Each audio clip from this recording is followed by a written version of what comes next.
نحمده ونصلي على رسوله الكريم بسم الله الرحمن الرحيم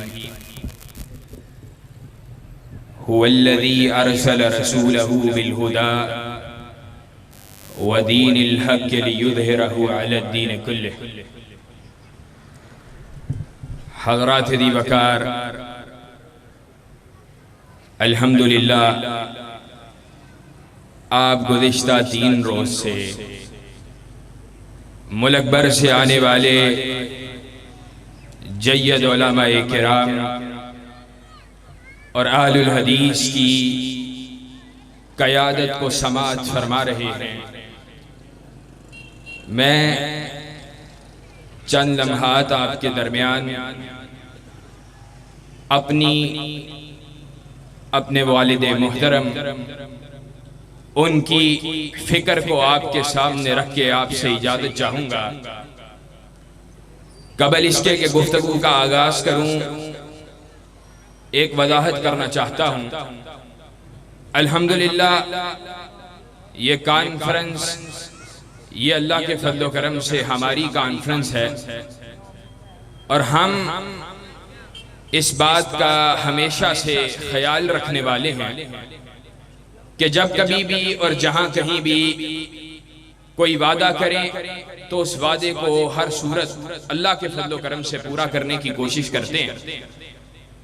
لیکن چچا محترم معتصم الہی ظہیر حفظہ اللہ، ان کو کوئی شدید مجبوری، اور والد محترم ان کی تو طبیعت گزشتہ چند روز سے اس قدر خراب ہے کہ وہ اپنے حلقہ کے اندر ہونے والی بڑی کانفرنسوں کے اندر کل بھی شریک نہیں ہوئے، اور کل بھی ایک کانفرنس ہے اس میں بھی شریک ہونے کا ارادہ نہیں ہے. آپ سب سے درخواست ہے کہ آپ ان کے لیے دعا بھی کریں کہ اللہ رب العزت ان کو صحت کاملہ عطا فرمائے، اور انشاءاللہ ثم انشاءاللہ مجھے آپ سے یہ امید ہے کہ آپ ہمارے اس عذر کو اللہ کے فضل و کرم سے قبول بھی کریں گے. حضرات دی وقار، بزرگوں، دوستوں اور بھائیوں، جس آیت مبارکہ مطہرہ کو میں نے آپ کے سامنے تلاوت کیا ہے، اس آیت کے اندر اللہ رب العزت جناب محمد الرسول اللہ صلی اللہ علیہ وسلم کی آمد کے مقصد کو بیان کر رہا ہے. نبی کریم جناب محمد الرسول اللہ صلی اللہ علیہ وسلم کی دنیا میں تشریف آوری کا مقصد جہاں پر لوگوں کے عقائد کی اصلاح تھا، جہاں پر لوگوں کے معاملات کی اصلاح تھا، اور سچی بات یہ ہے کہ اہل حدیث کی دعوت کو بیان کرتے ہوئے حضرت مولانا عبد الرزاق ساجد حافظہ اللہ نبی کریم جناب محمد الرسول اللہ صلی اللہ علیہ وسلم کی آمد کے مقصد کو بھی بیان کر رہے تھے. نبی کریم جناب محمد الرسول اللہ صلی اللہ علیہ وسلم دنیا میں آئے، لوگوں کے عقائد کی اصلاح فرمائی، لوگوں کو عبادات کا درس دیا، لوگوں کو نماز کا درس دیا، لوگوں کو زکوٰۃ کا درس دیا، لوگوں کو حج بیت اللہ کا درس دیا، لوگوں کو جتنی بھی عبادات بتلائیں، حقوق والدین کو بتلایا، لوگوں کو اگر کسی بھی معاملے کے اندر کوئی بھی رہنمائی آج تک بھی اللہ کے فضل و کرم سے کسی صورت کے اندر چاہیے ہو تو اللہ کے فضل و احسان کے ساتھ یہ بات کہتے ہوئے اپنے آپ کو حق بجانب سمجھتا ہوں کہ یا تو کلی طور پر یا تو صراحت کے ساتھ یا اجمالاً کائنات کے اندر پیدا ہونے والا کوئی مسئلہ ایسا نہیں ہے جس کے اندر جناب محمد الرسول اللہ صلی اللہ علیہ وسلم کے ذریعہ سے آپ کے صحابہ سے منتقل ہوتے ہوئے امت کو رہنمائی نہ ملتی ہو. عبادات کے اندر چھوٹی چھوٹی جزیات تک کائنات کے امام جناب محمد الرسول اللہ صلی اللہ علیہ وسلم نے کائنات کے اندر آنے والوں کو بتلائیں. لوگوں کو بتلائیں، اپنے صحابہ کو بیان کی، اور صحابہ نے امت تک ان کو منتقل کیا۔ لیکن کائنات کے امام کی آمد کے بڑے مقاصد میں سے ایک مقصد یہ تھا، هو الذی ارسل رسولہ بالہدی ودین الحق لیظہرہ علی الدین کلہ۔ نبی کریم آئے، اس مقصد کو لے کے آئے۔ اللہ رب العزت نے ان کو اس مقصد کے تحت مبعوث فرمایا کہ پوری کائنات کے اوپر دین کے اظہار کو کر دیا جائے، اور دین کے اظہار سے مراد صرف دلائل کے میدان میں نہیں، بلکہ ابن قیم رحمت اللہ علیہ نے اس بات کو صراحت سے نقل کیا ہے کہ دین کا اظہار پوری کائنات کے اوپر دین کے سیاسی غلبے، دین کی حکمرانی، دین کی نفاذ کائنات کے رب کی حکمرانی کی صورت کے اندر نبی کریم جناب محمد الرسول اللہ صلی اللہ علیہ وسلم کی بعثت کے مقاصد کے اندر سے ہے۔ اور نبی کریم محمد الرسول اللہ صلی اللہ علیہ وسلم نے اسی دین کی خاطر، اسی مقصد کی خاطر شیب ابی طالب کی گھاٹی کے اندر محصور ہونا گوارا کر لیا۔ نبی کریم جناب محمد الرسول اللہ صلی اللہ علیہ وسلم نے دعوت کے آغاز کے اندر اور کفار کو مخاطب ہو کر اس امر کا اعلان کیا، قولوا لا الہ الا اللہ تفلحوا تملک العرب والعجم۔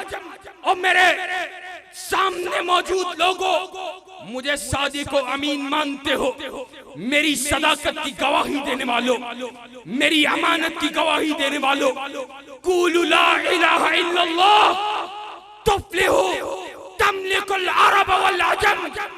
تم لا الہ الا اللہ کے نعرے کو بلند کرو، اللہ عرب و عجم کی بادشاہت تمہیں عطا کر دے گا۔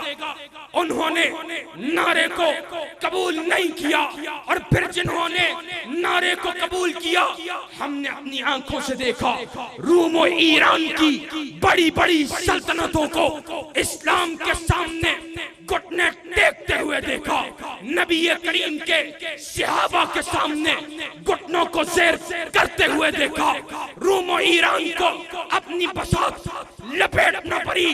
کائنات کے امام کے صحابہ نے پوری کائنات کے ایک مرتبہ لا الہ الا اللہ کے نعروں سے گنجوا دیا، پوری کائنات کے اوپر لا الہ الا اللہ کے نعروں کو بلند کیا، اسلام کی سرحدوں کو وسیع کیا۔ اللہ رب العزت نے اپنے وعدے کو پورا کر دیا، وعد اللہ الذین آمنوا منکم وعملوا الصالحات لیستخلفنہم فی الارض کما استخلف الذین من قبلہم وليمكنن لهم دینہم الذی ارتضی لهم وليبدلنہم من بعد خوفہم امنا۔ اللہ رب العزت نے خلافت کا وعدہ کیا تھا، ابو بکر سے پورا کر دیا۔ اللہ نے خلافت کا وعدہ کیا تھا، عمر سے پورا کر دیا۔ اللہ نے خلافت کا وعدہ کیا تھا، عثمان سے پورا کر دیا۔ اللہ نے خلافت کا وعدہ کیا تھا، علی المرتضیٰ سے پورا کر دیا۔ اللہ نے خلافت کا وعدہ کیا تھا، حسن سے پورا کر دیا۔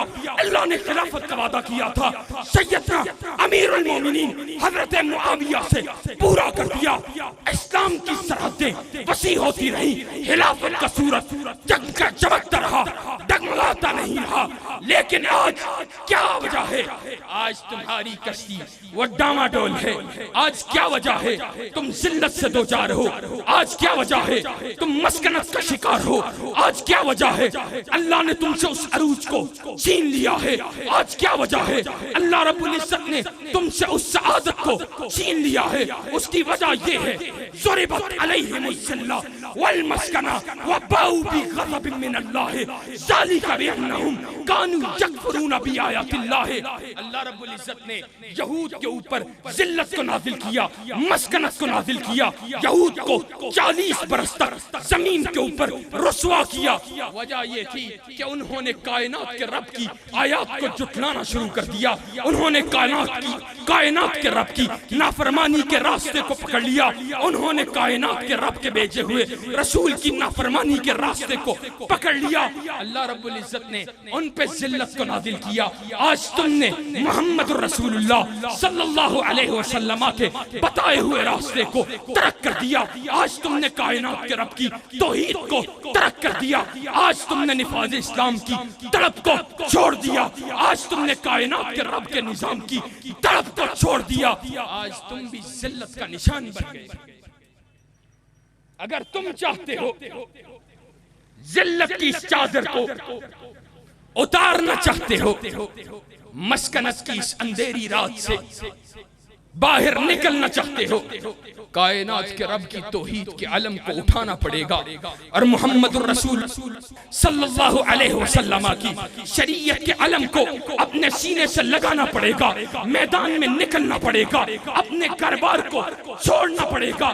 آج ہم روٹی کی خاطر، آج ہم چند ٹکے کمانے کی خاطر سارا دن سارا وقت اپنا دکانوں کو دینے والے، فیکٹریوں کو دینے والے، لیکن محمد الرسول اللہ کے دین کی خاطر، کائنات کے رب کی شریعت کی خاطر، کائنات کے رب کی توحید کی خاطر، محمد رسول اللہ صلی اللہ علیہ وسلم کی حرمت کے دفاع کی خاطر، آپ کی ختم نبوت کے دفاع کی خاطر ہم اپنا چند لمحات بھی اپنے دینے کے لیے تیار نہیں ہیں۔ تو سن لو، مسکنت کی یہ چادر اترے گی تب جب تم کائنات کے رب کے عطا کیے ہوئے اس نظام کو اپنے سینے سے لگا کر، اپنے ہاتھ میں پرچم اسلام کو تھام کر میدان عمل کا رخ کرو۔ اور اس رخ کو کیسے کرنا ہے؟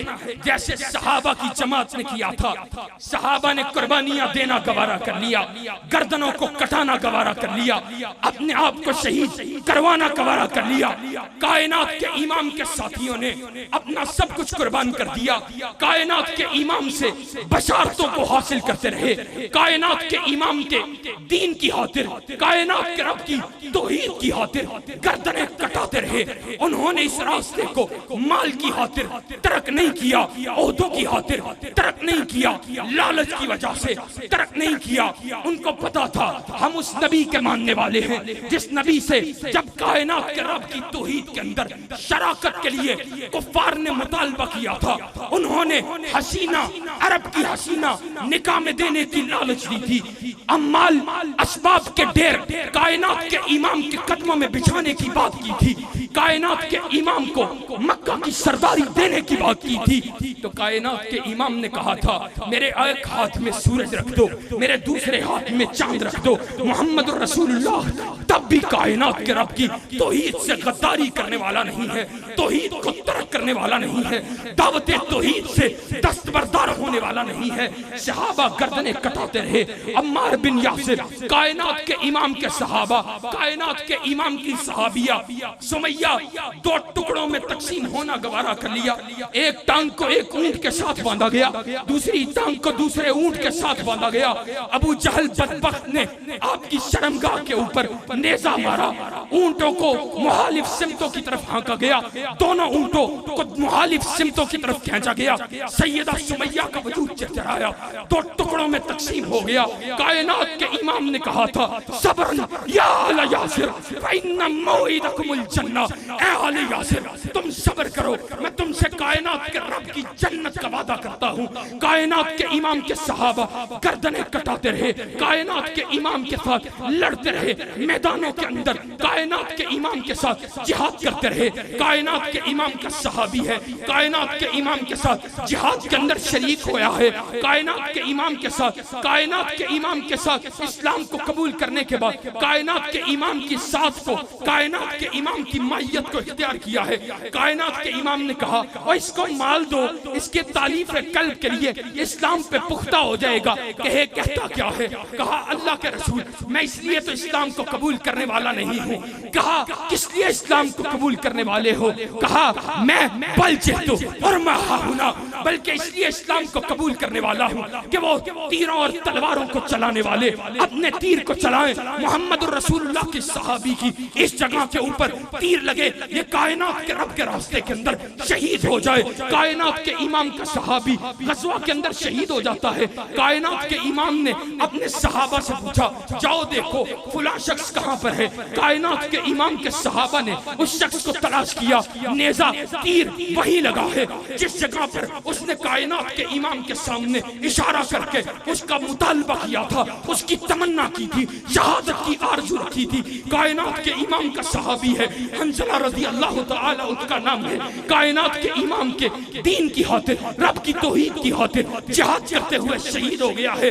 اللہ کے رسول جناب محمد رسول اللہ صلی اللہ علیہ وسلم کے پاس آپ کی بیوی آتی ہے, کیا کہتی ہے؟ کہا اللہ کے رسول میرا حنظلہ شہید ہو گیا ہے. اللہ کے رسول رات ہماری سہاگ رات تھی, اس نے مجھ سے صحبت کو اختیار کیا تھا, آپ نے جہاد کا اعلان کیا, اس نے غسل کے اندر دیری کرنا گوارا نہیں کی بلکہ کائنات کے رب کے دین کی خاطر نکلنے کے لیے جلدی کی. وہ شہید ہو گیا ہے, اس نے غسل بھی نہیں کیا تھا. کائنات کے امام نے کہا میں اسی لیے دیکھ رہا تھا آسمان کے ملائکہ اس کو غسل دے رہے تھے. کائنات کے امام کے صحابہ دین کی خاطر لڑتے رہے اور بلال نے اپنے سینے کے اوپر سنگ گرا کے بوجھ کو اسی توحید کی خاطر سہنا گوارا کر لیا. اور بھی صحابہ اپنی گردنوں کو کٹاتے رہے. خبیب نے اپنے آپ کو چھلی کروانا گوارا کر لیا, اپنے سینے کو, اپنے جسم کو خنجروں کے ساتھ, چھریوں کے ساتھ, نیزوں کے ساتھ چاک کروانا گوارا کر لیا. لیکن کہا محمد رسول اللہ کے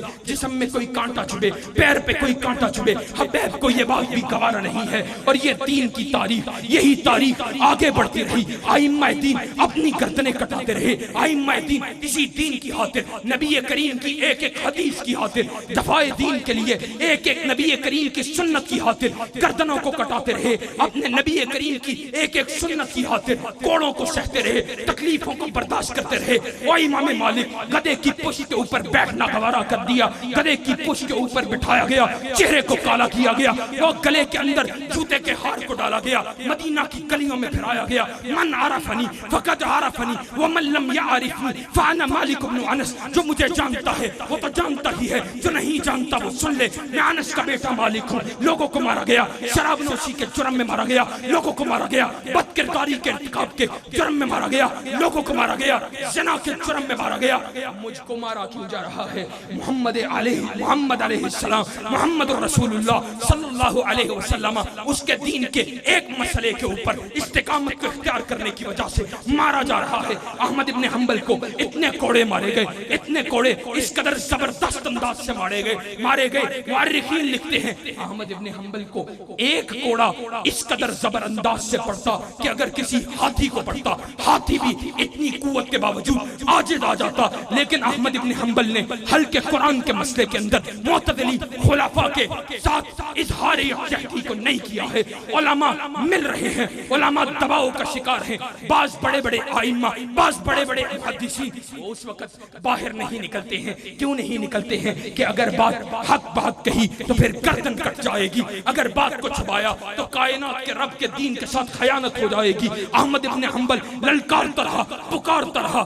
اور پھر احمد ابن حنبل کے جنازے کا وقت آیا. اس نے پہلے ہی کہا تھا کہ جاؤ لوگوں کی باتیں سنانے والوں, لوگوں کی دعوت کو لا کر پیش کرنے والوں, لوگوں کے حوصلوں کو میرے سامنے پیش کر کے میرے حوصلے کو پست کرنے کا عزم رکھنے والوں, جاؤ تمہارا الفرق بیننا و بینہم یوم الجنائز, تمہارا اور ہمارا فرق جنازوں کے دن وعدے ہو جائے گا. احمد ابن حنبل کے جنازے کے وقت البدایہ والنہایہ کے اندر ابن قیم, ابن کثیر رحمہ اللہ نے لکھا ہے اے احمد ابن حنبل کے جنازے کے اندر 12 لاکھ, ایک روایت کے اندر 20 لاکھ افراد نے احمد ابن حنبل کا جنازہ پڑھا. انہوں نے یہ دعویٰ کیا ہے تاریخ اسلام کے اندر احمد ابن حنبل سے بڑا جنازہ آسمان کی نیلی چھت نے نہیں دیکھا ہے. اور احمد ابن حنبل کے اس جنازے نے اس بات کو ثابت کر دیا. اور وہ لوگ جو دین کی خاطر کھڑے ہو گئے, دین کی خاطر لڑ پڑے, دین کی خاطر سٹینڈ لے لیا, دین کی خاطر استقامت کے ساتھ میدان میں کھڑے ہو گئے, اللہ رب العزت نے ان لوگوں کو سرخرو کر دیا, ان کو کامیاب کر دیا. آج بھی لوگ کہتے ہیں اور جبر کا دور ہے. آج بھی لوگ کہتے ہیں بڑا ظلم کا دور ہے. ہم بتلانا چاہتے ہیں باطل کو آج کسی نہ کسی اعتبار سے بڑے بڑے علماء بھی، اور بڑے بڑے علماء تو نہیں کہوں گا، بڑے بڑے مفکرین اپنے آپ کو سمجھنے والے، اپنے آپ کو بہت بہت دانا اور بینا سمجھنے والے اس بات کا اظہار کرتے ہوئے نظر آتے ہیں کہ جناب دور بدل گیا ہے، کسی اعتبار سے اب سمجھوتا کرنا پڑے گا، مسلمانوں کو اب کسی اعتبار سے سمجھوتا کرنا پڑے گا. اور میں یہ بات سمجھتا ہوں احمد ابن حنبل کے دور میں معتدلی خلافہ کا دور تھا. آج بتلاؤ کوئی شخص اپنے آپ کو فخر سے معتدلی کہنے کے لیے تیار نہیں ہے، لیکن احمد ابن حنبل سے محبت کرنے والے آج اس پنڈال کے اندر بھی موجود ہیں. اور یہ اس بات کا پیغام دے رہے ہیں حق بات کے لیے جو کٹ گیا کائنات کے رب نے اس کو زندہ و رابندہ کر دیا. احمد ابن حنبل کی لاش کو قید خانے سے اٹھایا گیا، لیکن آج بھی احمد ابن حنبل سے محبت کرنے والا امت مسلمہ کے ہر گھر کے اندر موجود ہے. لوگوں، اور یہ تاریخ اتنی چھوٹی نہیں ہے. ابن تیمیہ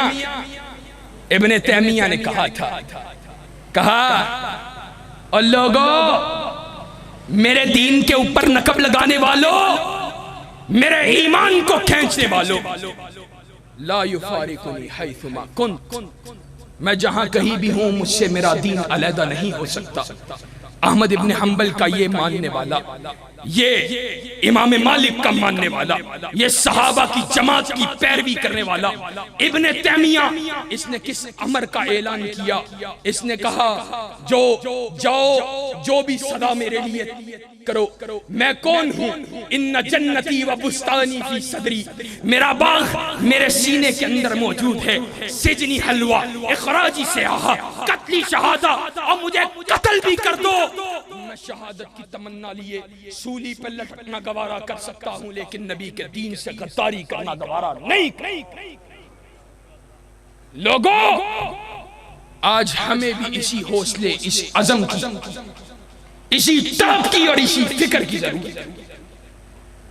اور یہ شہادتوں کی داستان،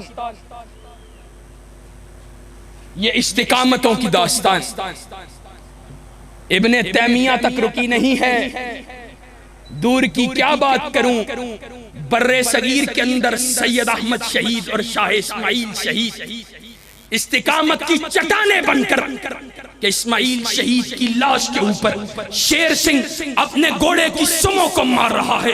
اس کی لاش کے اوپر اپنے گھوڑے کی سمیں مار کے وہ اس بات کا پیغام دینا چاہتا ہے کہ آئندہ کے بعد اسماعیل شہید کی فکر رکھنے والا کوئی میدان میں نہ نکلے. برِ صغیر کے اندر نبی کی حدیث کو پڑھانے والا سید نذیر حسین محدث دہلوی پتھروں کے سائے کے اندر پتھر پڑھ رہے ہیں، نبی کی حدیث کو پڑھا رہا ہے. نبی کی حدیث کو پڑھانے سے دستبردار نہیں ہے، وہ دین کا دفاع کرنے والا، ختم نبوت کی پہرےداری کرنے والا ثناء اللہ امرتسری اپنے سر پہ کلہاڑوں کے وار سہنے کے باوجود نبی کی ختم نبوت کا دفاع کر رہا ہے. اور پھر دور کی کیا بات کروں، جزدانی شہید اپنے بیٹے کو شہید کروانے کے بعد شہر گجرانوالہ میں کھڑے ہو کر کہتا ہے میرا ایک بیٹا نہیں 100 بیٹے ہوتے بارگاہ رب العالمین میں کروانا گوارا کر لیتا، قربان کروانا گوارا کر لیتا، لیکن کائنات کے رب کی توحید کو بیان کرنے سے باز نہ آتا. پھر اسی یزدانی شہید کو خنجروں سے چھلی کیا گیا. پھر احسان الہی ظہیر اس کو اس کے رفقا کے سمیت، اس کو اس کے رفقا کے ساتھ اور اس کو اس کے ساتھیوں کے ساتھ، اس کو قید و بند کی صعوبتوں کو برداشت کرنا پڑا، اس کو اس کے ساتھیوں کے ساتھ شہید کر دیا گیا. ان شہداء کی زندگیاں ہمیں اس بات کا پیغام دیتی رہی، ہمیں اس بات کا درس دیتی رہی. لوگوں کٹ جانا، لوگوں مر جانا، لوگوں مٹ جانا، اہل حدیثوں گردنہ کٹوا لینا، اہل حدیثوں مر جانا، اہل حدیثوں شہید ہو جانا، اہل حدیثوں اپنی گردنیں کٹوا لینا، لیکن نبی کے دین سے دستبردار ہونا گوارا نہیں.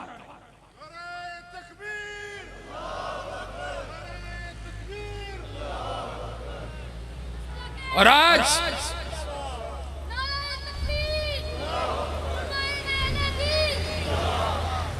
آج اپنی بات کو سمیٹتے ہوئے دو باتیں کر کے اپنی بات کو سمیٹتے ہوئے. ایک بات،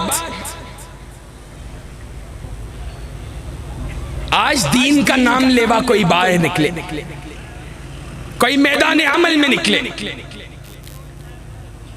تو ٹی وی پہ بیٹھنے والا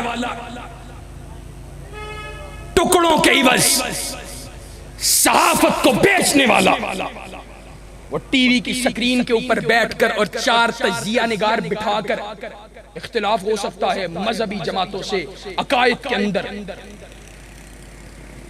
مشن میں، منہج میں، اور ہے بھی، تبھی اللہ کے فضل و کرم سے اہل حدیث کا فرزند.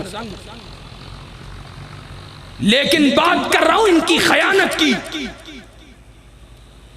ٹی وی سکرین کے اوپر بیٹھ کر، بھئی مولوی سیاست کی بات کیوں کرتا ہے؟ مولوی سیاست کو استعمال کرتا ہے، دین کو استعمال کرتا ہے. مولوی دین کو استعمال کیوں نہ کرے؟ میں ان لوگوں میں سے نہیں جو یہ بات کہیں کہ بھئی دین کو ڈیفینڈ کریں.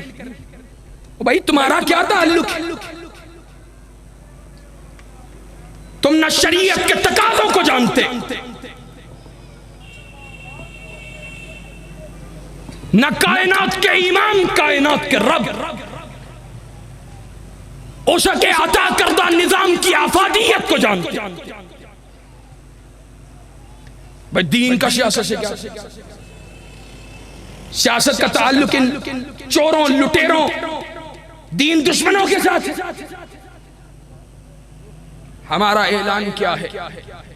انشاءاللہ ثم انشاءاللہ کوئی میدان ہو، کوئی میدان، انشاءاللہ دین کا دفاع بھی کریں گے اور دین کے غلبے کی جنگ بھی لڑیں گے. لڑو گے انشاءاللہ؟ انشاءاللہ دین کا دفاع بھی کریں گے اور دین کے غلبے کی جنگ بھی لڑیں گے. اور یہ صحابہ نے لڑی ہے، ہم بھی لڑیں گے.